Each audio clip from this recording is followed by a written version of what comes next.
একটা বড় বাজেট দেওয়া হয়েছে, অসুবিধা নাই। বাজেট দেওয়ার দায়িত্ব সরকারের, বাস্তবায়ন করার দায়িত্ব সরকারের। শুধু এতটুকু বলবো, গত 15.5 বছর এই বাজেট থেকে যেভাবে আওয়ামী লীগ আর তার দূষররা 29 লক্ষ কোটি টাকা চুরি করে নিয়ে গিয়েছিল, সেই পথে আপনারা হাঁটবেন না। তবে কিভাবে আস্থা রাখবো? কারণ সরকার গঠন করার আগে এবং পরে আপনারা তো চাঁদাবাজদের হাত আপনারা আটকাইতে পারেন নাই। একটা চাঁদাবাজকেও আপনারা শাস্তির আওতায় আনেন নাই। ঘুষ দুর্নীতি বন্ধ করেন নাই, বরঞ্চ তার মিটার আগের থেকে বেড়ে গেছে।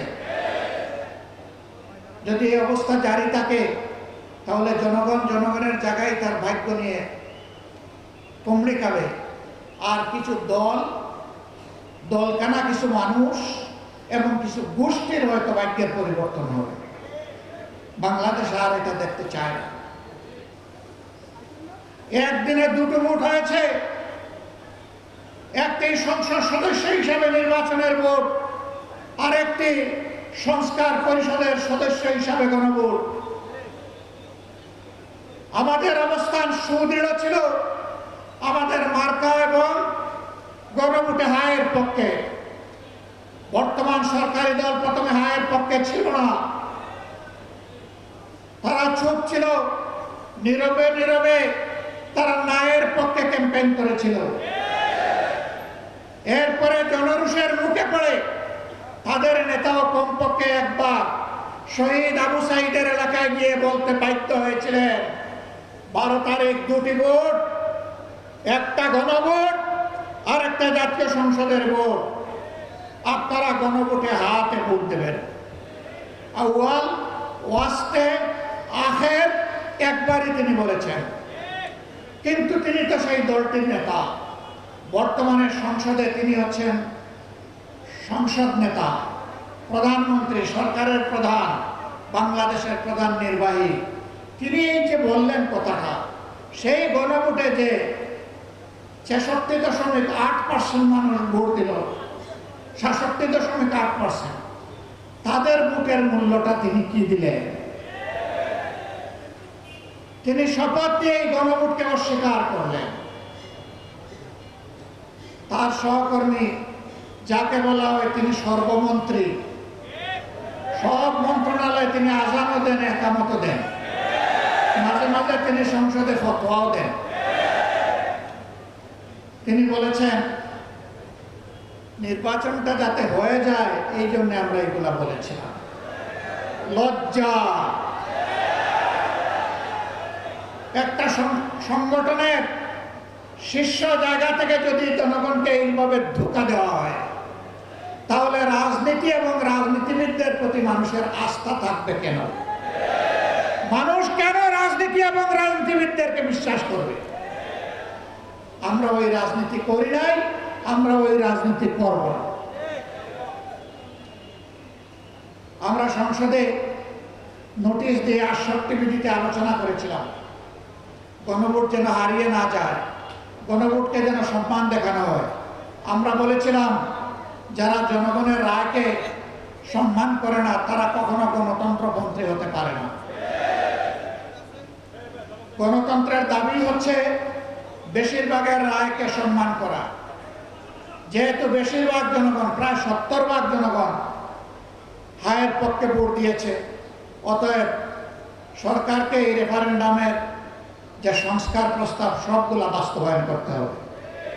তারাও বলেছিলেন ভোটের আগে জনগণ যদি হায়ের পক্ষে রায় দেয়, তাহলে যেই সরকার গঠন করুক, আমরা এই জনরায় পরিপূর্ণ করতে, মানতে আমরা বাধ্য থাকব।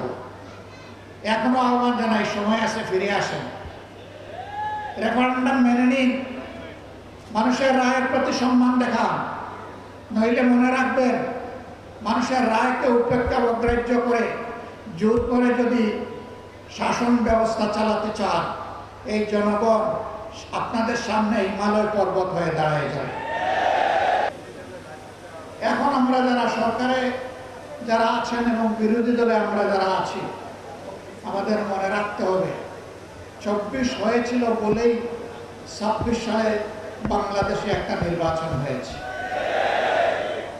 ২৪ যদি না হতো ২৬ সালে বাংলাদেশে কোনো নির্বাচন হওয়ার কথা ছিল না। সুতরাং যাদের রক্ত এবং ত্যাগের কারণে আজকের এই সংসদ, সরকার, বিরোধী দল তারা যদি এই সমস্ত শহীদ পরিবার, আহত, পঙ্গু ভাই বোনদের প্রতি অবজ্ঞা এবং উপহাস করেন, অবহেলা প্রদর্শন করেন, এটি নিজের সাথেই গাদ্দারির সামিল হবে। আমরা অনুরোধ করব এই সমস্ত লড়াকু যোদ্ধাদের অবদানকে কেউ যেন খাটো করে মেহরবানি করে না দেখে। সম্মানিত বন্ধুগণ, এই নারায়ণগঞ্জবাসীকে আমরা আন্তরিক অভিনন্দন জানাই। বিগত নির্বাচনে হাজার জাল জালিয়াতি, সন্ত্রাস, কালো টাকার ছড়াছড়ি, ভয়ভীতি প্রদর্শন, হাজার জাতের মেকানিজম, ইঞ্জিনিয়ারিং সব কিছুকে উপেক্ষা করে আপনারা 11 দলীয় ঐক্যকে একটা আসন কমপক্ষে আপনারা উপহার দিতে পেরেছেন। এই জন্য আপনাদেরকে অভিনন্দন। আমরা বিশ্বাস করি নির্বাচন যেভাবে সুষ্ঠু হয়েছিল তার ভোট গণনা এবং রেজাল্ট যদি, ফলাফল যদি সেইভাবে সুষ্ঠু হতো, অন্য আসনটিতেও অবশ্যই জোটের বিজয় হতো। বিজয় চিন্তাই করে নেওয়া হয়েছে। আমার সম্মানিত সহকর্মী উদাহরণ দিয়েই বলেছেন কিভাবে নেওয়া হয়েছে এবং কারা এর রাজসাক্ষী। তারপরেও কেন আমরা এই রায় মেনে নিলাম? অনেকের আমাদের উপরে অভিমান, আপনারা এই রায় মেনে নিলেন কেন? আমরা তাদেরকে বলেছি 17.5 বছর দেশ ছিল স্বৈর শাসনের কবলে। ইতিমধ্যে সরকার অনেক অঘটন ঘটিয়ে ফেলেছে। কেন্দ্রীয় ব্যাংকের গভর্নর নিয়োগ, ইসলামী ব্যাংক সহ বিভিন্ন ব্যাংকের দিকে কালো হাত, বিশ্ববিদ্যালয়ের যোগ্য ভিসিদেরকে সরিয়ে দিয়ে দলের একান্ত অনুগত দলের কর্মীদেরকে ভিসি হিসাবে বসায় দেওয়া, জেলা পরিষদের মতো গুরুত্বপূর্ণ জায়গায় নিজেদের দলীয় ক্যাডার এবং নেতাদেরকে প্রশাসক হিসাবে বসিয়ে দেওয়া, এইভাবে একটা দলীয় শাসন, একদলীয় শাসন বাংলাদেশে কায়েম করার চেষ্টা করা হচ্ছে। ইতিহাস ভুলে গেলে হবে না। শেখ মুজিবুর রহমান সাহেব একদলীয় বাকশাল কায়েম করেছিলেন না, অর্ধ বছরও ক্ষমতায় থাকতে পারেননি এরপরে। সুতরাং একদলীয় শাসনে দেশের মানুষ মেনে নেবে না। সংসদে দাঁড়িয়ে বিরোধী দলকে তুচ্ছ তাচ্ছিল্য করার এই সংস্কৃতি চালু করেছিল আওয়ামী লীগ। সবচেয়ে বেশি গালি দিত বিএনপিকে, সাথে সাথে আমাদেরকেও একটু রাখতো, ছাড় দিত না। এখন বিএনপিও ওই পুরানো আওয়ামী লীগ যা বলতো সেই পুরানো আমলের কথাগুলো এখন তারাও জপা শুরু করেছে। যে কথাগুলা জপতে জপতে আওয়ামী লীগ গিয়ে পড়ছে দিল্লিতে, আপনারা সেই কথাগুলা জপতে জপতে কোথায় গিয়ে পড়বে? জনগণ এগুলা খায় না, তরুণ যুব সমাজ এগুলা শুনতে চায় না। তরুণ যুব সমাজের বুকের ভাষা বোঝার চেষ্টা করুন, নাইলে ভুল করবে। সম্মেলনে আমাদের প্রধান অতিথি দেশ এবং জাতির উদ্দেশ্যে ষড়যন্ত্র হয়, এখনো পদ্মার বিরুদ্ধে কথা বলা হয়। হজের ৭৮ নম্বর আয়াতের মধ্যে বলছেন ওয়াজাহিদু ফিল্লাহি হাক্কা জিহাদিহি। আসসালামু আলাইকুম ওয়া রাহমাতুল্লাহি ওয়া বারাকাতুহু।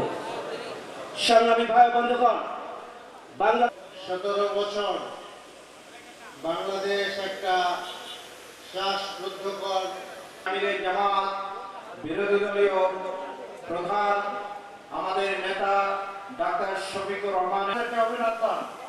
আমরা বিশ্বাস করি নির্বাচন যেভাবে সুষ্ঠু হয়েছিল তার ভোট গণনা এবং সময় কথা বলবো ইনশাআল্লাহ। সম্মানিত কর্মী ভাইয়েরা, আপনারা কি ভালো আছেন? আমরা কি ভালো থাকতে পারি? আমরা মাননীয় প্রধানমন্ত্রী সরকার দিল্লিতে পালিয়েছে, একই কারণে আপনাদেরকে দিল্লির কারাগারে ভাই সব এই পর্যায়ে আপনাদের সামনে